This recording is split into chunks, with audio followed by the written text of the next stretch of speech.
What's going on, guys? Welcome back to my channel. Today, award season continues. Just a couple of days ago on Monday, I did my live reaction to the Golden Globe nominations, and early this morning, the Critics' Choice nominations were announced as well. Now, unfortunately, I could not do a live reaction of the nominations because I did have to work today, but I still wanted to do a reaction video to the nominees. So I tried to stay off social media as much as possible. I have not looked to see who got nominated. However, I could not help but notice the major headline regarding this morning's nominations, and that is for Barbie. Apparently, Barbie has broken the record for the most nominated film ever at the Critics' Choice Awards with 18 nominations. That is absolutely mind-blowing. Are we underestimating Barbie for the rest of awards season? Is it going to get nominated for Best Picture at the Oscars? I'm not really sure. But all I know is I want to scroll through and find out who is nominated for the Critics' Choice Awards. So my plan for this video, I'm going to take my other phone here. I have it all ready to go. So I have looked, I see Best Picture nominees here. But I'm going to look on my other phone, scroll through, see who got nominated, and just react to that.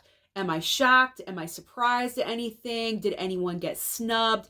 And while I'm scrolling through, I will post who is nominated right here next to me because I don't want you being bored just looking at my face for the entire video, because who wants to do that? I'm going to give you a graphic to look at as well. Also, it just makes it easier for you guys to keep track of who's nominated while I'm rattling everything off. So we're going to start off with Best Picture. Now, it looks like for the Critics' Choice Awards, we have 10 nominees for Best Picture. We have American Fiction, Barbie, of course, The Color Purple. I'm happy to see The Color Purple because The Color Purple was snubbed. I couldn't even believe I didn't have a bigger reaction to that, but I feel like there were so many nominations being thrown at me on Monday morning. But The Color Purple was not nominated for in the Best Comedy Musical category when it's a musical. It makes absolutely no sense. I do not understand why that movie was snubbed in the comedy musical category. So I'm happy to see it here. So American Fiction, Barbie, The Color Purple, The Holdovers, no surprise there. Killers of the Flower Moon, expected. Maestro, absolutely. Oppenheimer, duh, that's obvious. Past Lives, maybe kind of surprised, but not really. Poor Things, I'm not surprised. I kind of anticipated Poor Things would be in there.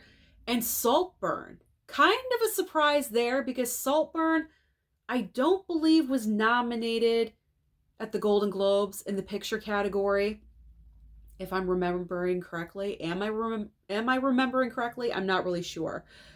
But this is pretty standard. Nothing in this nomination batch for Best Picture really shocks me and blows me away, because either they're nominated already for the Golden Globes in comedy musical or in the drama category. So this is pretty standard. I'm not overly shocked. So let's move on to the Best Actor category. We have 1, 2, 3, so 6 nominees in each category. So Best Actor, we have Bradley Cooper for Maestro, Leonardo DiCaprio, Killers of the Flower Moon, Coleman Domingo for Rustin, Paul Giamatti for The Holdovers, Cillian Murphy for Oppenheimer, of course, and Jeffrey Wright for American Fiction. Again, I'm not really overly surprised by any of these, possibly except for Jeffrey Wright. But you know what? He did get the nomination for the Golden Globe. So you know what? I shouldn't be surprised at that. So this is pretty standard. I'm trying to think if there's anyone that should have been in here, but I don't think so. We got Leo, we got Cillian, we got Bradley Cooper. Barry Keoghan didn't get a nomination for Saltburn. Maybe a little bit surprising, but I'm not like, why? You know what I mean? So I'm fine with these. I'm fine with these nominations. Okay. Best Actress category. This is very, very difficult because I feel like the actress category is going to be extremely strong this year. So we have Lily Gladstone, Killers of the Flower Moon, of course, Sandra Hüller for Anatomy of a Fall, Greta Lee for Past Lives, Carey Mulligan for Maestro, Margot Robbie for Barbie, and Emma Stone for Poor Things. These are all expected, especially because I didn't realize Anatomy of a Fall was so much of an award season contender when I was predicting the Golden Globe nominations. So now that I know that, Sandra Hüller makes sense, but I'm noticing there is no Natalie Portman for the film May December. And also, who else? Annette Bening. There's no Annette Bening for Naiad. So those are omissions, but you know what? There's only so many slots available. There's only 6. You can't nominate every single person. All right, let's move on to Best Supporting Actor. Okay, there's a little bit of a shock. Sterling K. Brown, right away. Sterling K. Brown for American Fiction. I heard a little bit of like rumblings about him possibly being nominated, but I wasn't sure if he would like go the distance and get nominated during award season, and he got a Critics' Choice, so that's great. He did not get the Golden Globe, but he got Critics' Choice, so that's good. Robert De Niro, Killers. I'm just going to say Killers. It's just easier that way.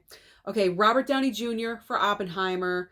Ryan Gosling for Barbie. That's obvious. Charles Melton for May December. And Mark Ruffalo for Poor Things. So pretty much a carbon copy list of the Golden Globe nominees, except for Sterling K. Brown. So Willem Dafoe, who got nominated for the Golden Globe nomination, did not receive the Critics' Choice. And I heard that if one of the Poor Things boys would not get nominated, most likely it would be Willem Dafoe, because I've been hearing Mark Ruffalo's performance is stronger in Poor Things. So he would more than likely get nominated over Willem Dafoe. So it looks like it's already starting to happen.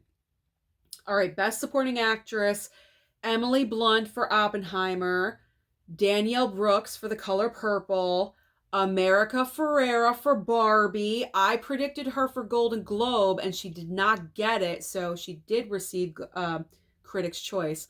Sorry, they all get confusing. So she did get Critics' Choice, not Golden Globe.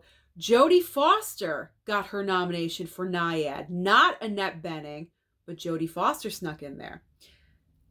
Same thing. Julianne Moore. Julianne Moore gets nominated for May December and not Natalie Portman. That is interesting to me because in my opinion, I feel like Natalie Portman gave the better performance in May December, not Julianne Moore. I hated her character in that movie. Hated her. And Divine Joy Randolph for The Holdover. So that's not a surprise. So these are standard. I would say maybe the surprise is America Ferrera. She did get in there, so, but I'm not totally shocked by that because I did have her nominated for the Golden Globe. She just didn't get it. So it's not out of the realm of possibility. All right, Best Young Actor or Actress. We have Abby Ryder Forston for Are You There, God? It's Me, Margaret. Ariana Greenblatt for Barbie. That's America Ferrera's daughter in the movie, I believe. Kayla Lane, Wonka. Milo Mikado. If I'm saying these wrong, I apologize. Milo Mikado Grenier, Anatomy of a Fall. Dominic Sessa, The Holdovers. And Madeline Una Voiles for The Creator. Me personally, I don't have like a major opinion about this category because I haven't seen half of these performances, so I really cannot judge.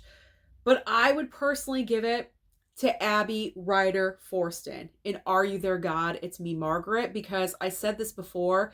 This movie really surprised me with how well it was done and the acting performances. So I personally would give it to Abby, but I would not be surprised if Ariana Greenblatt received it for Barbie. But again, I'm not sure totally because the other nominees, I haven't seen their performances. Who knows? Maybe it could be Milo from Anatomy of a Fall. You never know. All right. Best Acting Ensemble. We've got Air. That's right. Air was not nominated in any of the other acting categories. That's pretty sad. No Matt Damon. No Viola Davis. Okay. So Best Acting Ensemble, Air, obviously Barbie, The Color Purple, The Holdovers, Killers, and Oppenheimer. I'm not surprised by any of these, so we'll just move on. I don't want to make this like an hour-long video. Okay. We have many categories to go. Best Director, Bradley Cooper for Maestro, Greta Gerwig for Barbie, Yorgos Lanthimos for Poor Things, Christopher Nolan for Oppenheimer, Alexander Payne for The Holdovers, and Martin Scorsese, Killers of the Flower Moon. I'll say it there.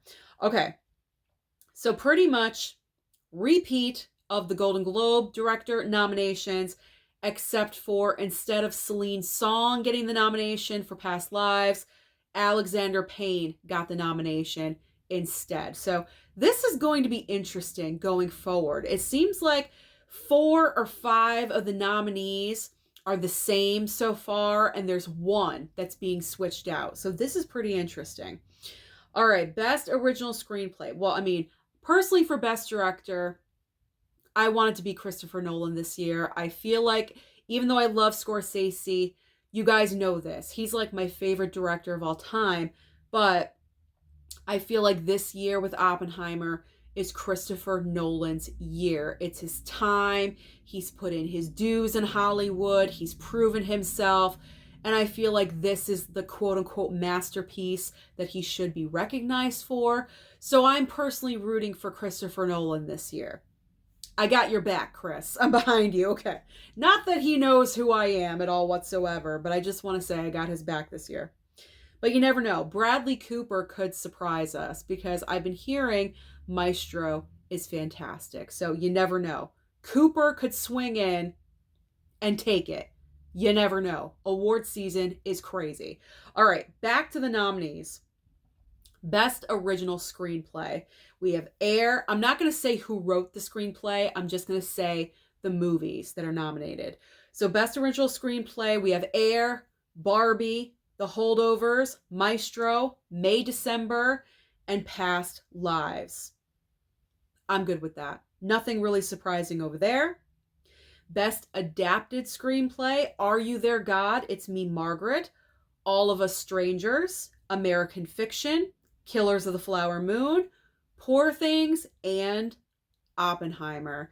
This one is a very, very difficult category. You have 3 very strong contenders. I haven't seen Poor Things yet, but I'm just getting that vibe.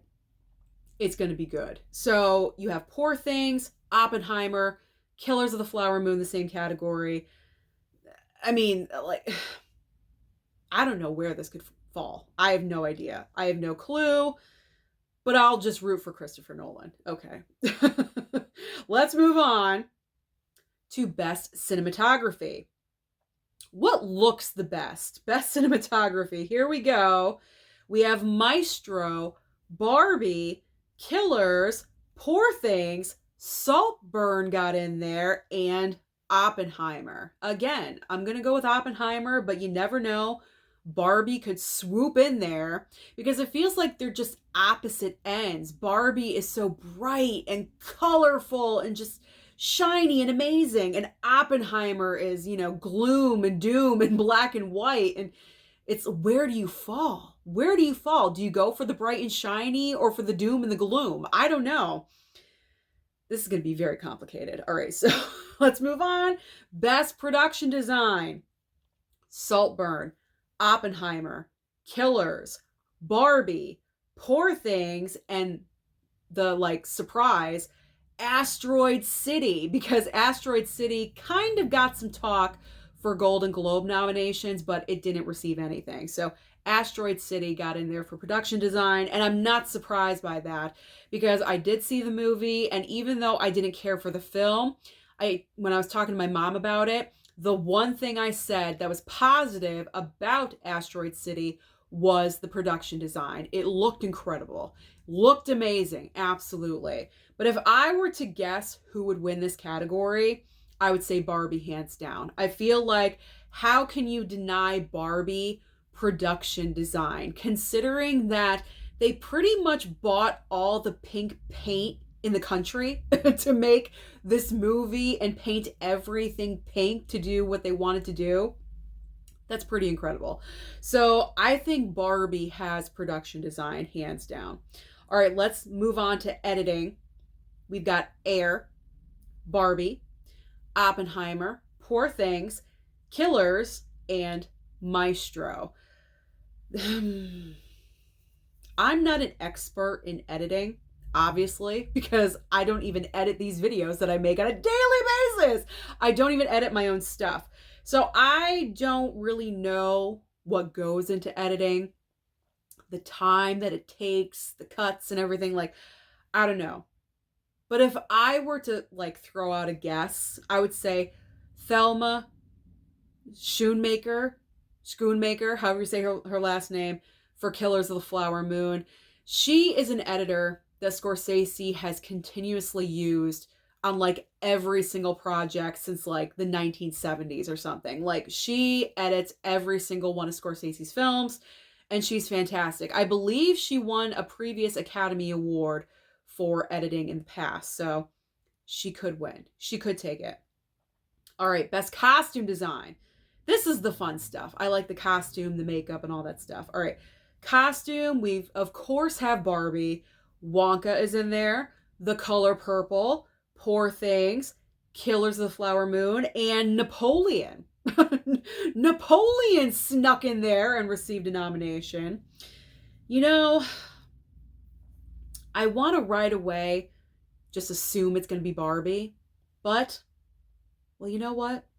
All the costume changes that Margot Robbie had to do alone in Barbie, it could take it. It probably could take it. Like, there's a little piece of me that wants to say Wonka.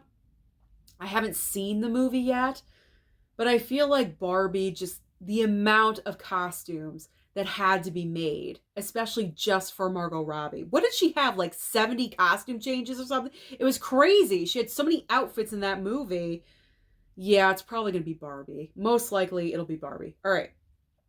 Best hair and makeup. We've got Barbie, The Color Purple, Maestro, Oppenheimer, Poor Things, and Priscilla. Little surprising nomination there. Priscilla made it in for hair and makeup. Maybe Maestro, because I know Bradley Cooper, I believe, wears a prosthetic nose or something. And I can't really think of any other. Well, Poor Things, Willem Dafoe's character does have like a scarred up face and everything. This category is difficult. I would say right now it's between Barbie, Maestro, and Poor Things. I wouldn't be surprised if one of those, out of those three, would take hair and makeup because of like prosthetics, or just because Barbie was like so many people, to do hair and makeup for. So it's probably going to be one of those three. All right, best visual effects. We have The Creator, Guardians of the Galaxy Volume 3. Yay, nomination. Mission Impossible, Dead Reckoning Part 1, Oppenheimer, Poor Things, and Spider-Man Across the Spider-Verse. I mean, I think I would say Across the Spider-Verse, because visually, that movie is like on a different level. You know what I mean? So, but it's really, really difficult because Mission Impossible Dead Reckoning had a lot of action in that movie. It seemed like it was nonstop. So, I mean, I'm not surprised by any of these nominations. I just don't know who would win out of these. I'm not really sure. I'm kind of torn between Across the Spider-Verse and Dead Reckoning. All right, best comedy. That's interesting. They have a comedy category, like one comedy category. All right, best comedy, American Fiction, Barbie, Bottoms, surprise there, The Holdovers, No Hard Feelings, and Poor Things. Barbie. I'm going to say it's going to be Barbie because Barbie has so many nominations. I'm just going to say Barbie for best comedy. I think it's, it's the largest movie of the entire year. It has so many nominations. It has such speed behind this movie right now. So I'm just going to go ahead and say Barbie. I think I'm surprised that Bottoms got like this random nomination. I still haven't seen the movie. I've heard different things about it, so I'm just gonna have to watch it and judge for myself. But I think Barbie would take Best Comedy.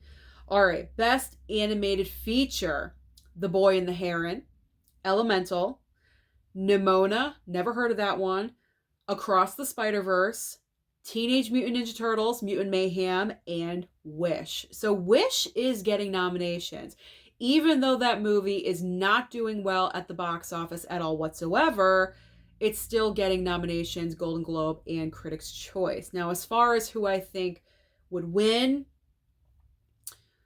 we do have a lot of talk with The Boy and the Heron, so that could be a strong possibility. But Across the Spider-Verse looks amazing, and it's, you know, it was a big movie this past year. But then you have the different artistic style of animation with Mutant Mayhem. So I'm kind of torn in between those three. I don't think Disney's going to take it this year with Elemental or Wish. I think they're out. Hopefully they're out, because I would like someone else to win. Disney doesn't have to win every single year. So I say either The Boy and the Heron, Across the Spider-Verse, or Mutant Mayhem. I would love if Mutant Mayhem won, because it would just be so random. Because I think everyone just assumes Across the Spider-Verse would win, and I would like something different. That's just me. All right, Best Foreign Language Film. We have Anatomy of a Fall, Godzilla -1. Oh my gosh, that's amazing. Love to see that in there. I saw the film. Can you tell? It's great. Go and see it. Perfect Days, Society of the Snow, which I've never even heard of, The Taste of Things, and The Zone of Interest. I mean, I would love Godzilla -1 to win this, because that's the only movie out of the list right here that I've seen. So I would love Godzilla to win. It's a great movie. It's a great movie, but I feel like it's going to fall between Anatomy of a Fall and Zone of Interest, because those movies received nominations at the Golden Globe Awards as well. So I feel like they kind of already have some speed behind them. So, or, you know, some talk and everything. So I feel like those two are the contenders for Best Foreign Film. All right, Best Song. This is where Barbie really scored, because I'm seeing 3 nominations in the Best Song category just for Barbie. So Dance the Night from Barbie. Obviously, I'm Just Ken from Barbie. Peaches from the Super Mario Brothers movie. Road to Freedom, Rustin. This Wish from Wish. And What Was I Made For? Barbie. So, I mean, you have half the nominees from one movie. It's going to be Barbie. I personally think something from Barbie. Wouldn't it be fun if I'm Just Ken won? Ryan Gosling can sing the song as, I mean, does he perform? I don't know. But that would be amazing. that would be amazing just to see him perform. And the last category, we're down to the last category. Okay, Best Score. We have Poor Things, Society of the Snow, Oppenheimer, Across the Spider-Verse, Killers, and Barbie. I have no clue. I have no idea, because I haven't seen Poor Things or Society of the Snow. I've never even heard of that movie, so I can't really guess. I can't really guess in this category, because I'm not good in like the musical category. Surprisingly enough, I'm just not good at guessing in those categories. I would love Oppenheimer, obviously, to win, because, you know, I'm all behind Oppie this year. I'm rooting for Oppenheimer and Christopher Nolan and everything, but you never know. Could be Killers. Surprise, it could be Killers. I don't know. I have no idea, but it's going to be a lot of fun. So that's it. Those are all the nominees for this year's Critics' Choice Awards. So comment down below and let me know your thoughts about these nominees. Before I say goodbye in this video, I should quickly say, like, my overall thoughts. I'm not really shocked, overly shocked by any of these nominations. They're all pretty standard. I mean, Barbie was definitely blessed. I will say that, getting 18 nominations. But overall, I think the biggest shock is no Natalie Portman for May December, because her co-stars got nominated, but she did not. Wait, did the film? I gotta back it up. Hold on. Did the film get nominated? Okay, the film did not get nominated either. So that's a little bit of a surprise too. So I'd say that was the biggest surprise for me, just no Natalie Portman. But every other category, I'm satisfied. I'm not angry. I'm not throwing fits like I usually do at this time of the year. So I'm pretty good. I'm doing all right. So comment down below and let me know your thoughts about this year's nominees. Are you happy or are you not? Don't forget to like and subscribe before you leave, and I'll see you next time.